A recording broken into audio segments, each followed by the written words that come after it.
I'm basically being shuttled around, resolving my FTAs while I'm in jumpsuit orange with PCJ on the back. That actually turned out to be a blessing in disguise, because when you're a judge and somebody's got a bench warrant for like driving license suspended and they come in jail oranges, the judges were like, oh, you know what? You got bigger fish to fry, whatever. I'm not worried about it, right?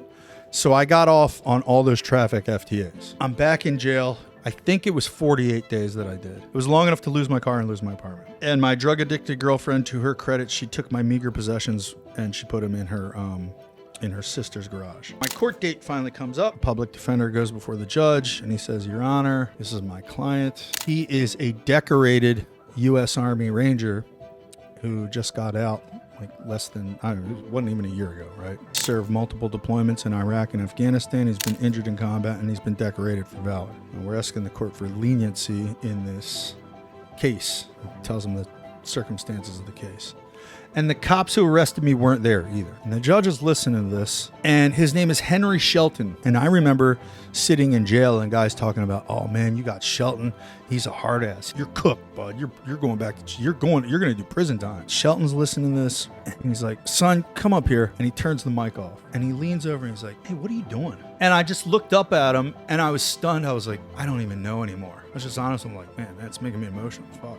Looked at him, I was like, honestly, I don't even know anymore. I don't even know. It's like, all right, go back. What I didn't know that the public defender later told me is that Shelton had been a draftee in Vietnam who had been wounded in Vietnam. What are the chances of that? My judge was a soldier at one point in his life who had been through war and been wounded in Vietnam. And it's like, all right, I've come to a conclusion in this case. First off, I'm going to suspend your time served. I'm going to suspend your sentence, credit your time served. You've already served in Puyallup City Jail. And he goes, I'm going to drop the charges, but I am going to have you plead guilty to disorderly conduct 3rd degree. You can get disorderly conduct 3rd degree for like peeing in public, or having your windows tinted too dark, or playing music too loud at your barbecue. So I'm going to assess you guilty of disorderly conduct 3rd degree. And the reason I'm doing this is because I don't believe that this young man should be precluded from owning a firearm for the rest of his life, given his service to this country. So that's why I'm going to assess him this minor misdemeanor, and I'm going to assess you a fine of $750.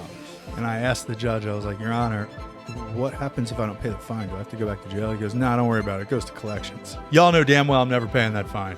My credit doesn't even exist. Anyway, like, I'm out of here. I'm done. I'm fine. So I got extremely lucky, and I missed a heat-seeking missile with that one because of this judge. So I got out of that one, and I was very, very lucky that Judge Shelton was my judge, because I think if it had been another judge, who knows what would have happened.